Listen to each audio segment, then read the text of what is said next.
Obviously, Japan is very excited about their prospects in Olympics, historic victory. So Japan really leveraged their hosting of FIBA World Cup in ways that we unfortunately did not. So pag-usapan din natin yan, yung mga potential replacements very shortly dahil kailangan natin ng pahinga. Hindi tayo Superman, so pag-usapan natin yan mga kameta. Alright, very quickly. First, let's go dito sa Marites sa ating showbiz. Pag-usapan natin itong latest suspension. Just to be clear, this is not the worst suspension. Back in the day, actually, the worst suspension that was 1 month yata, no? Kay Willie Revillame back in the day. And in that case, actually, napunta pa sa korte yung issue, di ba? So, 1 month actually yung suspension nung show ni Willie Revillame. And of course, a lot of us are very familiar with the many controversial aspects of the host and his program throughout the years.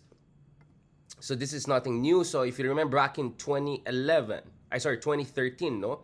Nag-uphold ng Court of Appeals yung suspension of TV5 show Willing Willie by the Movie and Television Review and Classification Board or yung MTRCB dahil doon sa isang episode involving a 6-year-old boy dancing like a macho dancer. I mean, yan ang nakakairita sa atin. Nakakairita yun. Some people there, pag medyo sumikat-sikat na, medyo feeling nila kung sino sila, malakas sila dahil lang maraming natutuwa sa show nila, as if silang nagbibigay ng pera talaga sa tao, they push the envelope too much. So, in an 11-page decision, this is in 2013 by Second Division, penned by Associate Justice Manuel Barrios, the appellate court ruled that 1 month suspension handed down by MTRCB on Willie Revillame's show was valid due to, quote, offensive and obscene segment. Yan, offensive and obscene segment. What is clear is that respondent MTRCB validly and correctly performed its duty as enjoined by law in reviewing and assessing the subject content and thereafter imposing the proper sanction where the content was found indecent, immoral, or obscene. Yun talaga. Indecent, immoral, and obscene. A review of the recording of the segment shows a 6-year-old boy gyrating like a macho dancer while being cajoled and goaded by the show's host and the audience. Walang yeah.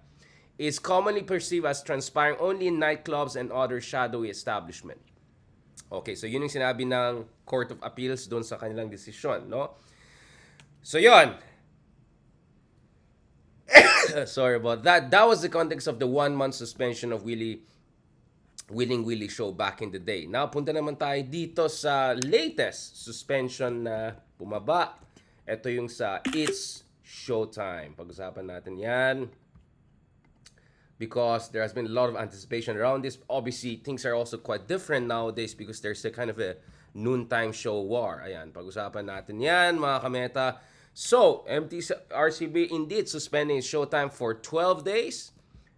So, yung MTRCB on Monday suspended yung show for 12 days because of alleged indecent acts of romantic partners and hosts Vice Ganda and anong pangalan niya? Yung ba yung ano niya? Ion Perez during an episode broadcast last July. Ayon sa MTRCB, viewers have lodged multiple complaints before the MTRCB concerning the show's July 25 episode wherein in program's host allegedly acted in an indecent manner during one of its segments, Isip Bata. O baka medyo misinterpretation ng Isip Bata yung nangyari. Perez, as part of the Isip Bata segment during the July airing, smeared cake icing on his finger and licked it off. Okay, so medyo iba talaga. Talagang pataas ng pataas talaga ang level ng diskusyon sa ating bansa. Pataas at pataas talaga ang kalidad ng ating mga shows. Ito talagang gusto siguro ng ating mga talaga yung mga media companies natin. Kaya nga, paano naman tayo umangat bilang isang bansa? Paano naman tayo maging isang mature democracy? Paano naman tayo magkakaroon ng high quality na diskurso sa mga bagay-bagay? Kung mga showtime show na, noontime show natin na supposedly pinaka-popular and maraming tao na dyan, mga ganitong kalidad ng informasyon, no? Or entertainment po ang pinaparating sa ating mga kababayan. Yan talaga. I mean, for me, you can do a sociological study and look at, the strong correlation between yung quality ng ating entertainment, our important shows, what sells a lot for the big media company. Of course, they're gonna boost all their money on this host. They're gonna pay them millions, some of them millions of dollars, and then look at what they offer to our people. But anyway, I'm not here to judge. I'm just here to share. All right. So ayon sa ahensya, the act was a violation of Section 3, Paragraph C of Presidential Decree number 1986. O medyo before pa ako pinanak. No, or the MTRCB chapter. In accordance with the Presidential Decree, the MTRCB Charter, the respondents may file one motion for reconsideration or MR within 15 days after receipt of decision. So, let's see how this is gonna go. In the case of Wheeler Revillame, of course, pina-appeal yan sa Court of Appeals pero natalo siya.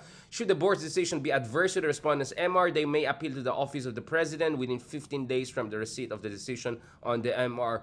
President BBM naman! President BBM naman. For its part, ABS-CBN, yung show creator, although this is now being shown on GMA Network, nagsama-sama, said it would file a motion for reconsideration, but added that, quote, we humbly maintain that there was no violation of pertinent law. We're also committed to working with the MTRCB to ensure that Showtime can continue to bring joy and entertainment to our noontime viewers. We are truly grateful to the Madlang people for the unwavering love and support for its Showtime. O, yan. Siyempre, yun yung cash cow ngayon. So, medyo mahirap yun pag suspended yan. So, tingnan natin how things are gonna move forward. As I said, malaking bagay yan, especially amid the three-way war na meron tayong sa noontime show. Tipong-tipo na, this is so important that bati tayo pumapatol na sa mga ganitong issue na yan. But yeah, so we have a very clear precedence, no? When even the Court of Appeals upheld a decision, 1 month suspension in the case of Wheeler Revillame kasi obscene, indecent, immoral, di ba? Bastusan, di ba? Ang dating. Or remember, this is, this is free TV ata to, di ba? So anyone can watch it, and walang parental control, whatever. So MTRCB is very much within its own bounds to make the right decision on this. Now, obviously, unfortunately, there are many crazy stuff there on internet, TikTok, whatever. But talagang obligasyon nito ng ating mga big media companies or sometimes nagsama na media companies to make sure na, yeah, I have nothing against entertainment, pero ito yung problema sa ating bayan. No? Pansin niyo, wala pa tayong satire. We don't have anything close to the kind of, night shows that we see, abroad. Wala, hindi yung comedy natin, hindi pang witty eh. Hindi yung pang malaliman ng pag-iisip na, yung comedy natin, puro mga ganyan level, no? Now, sometimes indecent, and suspension sometimes not so indecent, but still, we still don't have witty, yung medyo malalim na comedy to really elevate yung level of discourse. Yung po talagang kulang sa ating bansa. And as long as these are the kinds of show that we consider as the ultimate form of entertainment, good luck na lang sa Pilipinas. Alright, now, speaking of good luck sa Pilipinas, let's transition to another important topic, and that's Gilas Pilipinas, because that's, of course, the other important national issue. Of course, dalawa lang naman importante sa atin. Entertainment and entertainment, either in terms of itong mga comedy, mga ganyan, or in terms of basketball. So, pag basketball naman, okay? Now, medyo masaklap yan because Coach Chot Reyes had many emotional reactions dito sa mga sinasabi ng tao dahil dun sa performance niya. Unfortunately, there was a lot of, really, I agree with him, there were a lot of talagang sobrang below the belt na sobrang mali talaga na mga atake sa kanya. As I said, it's fascinating how when it comes to basketball and coaching of basketball, napaka-passionate natin and napaka-taas ng standards natin. Like, it's not easy to qualify for the FIBA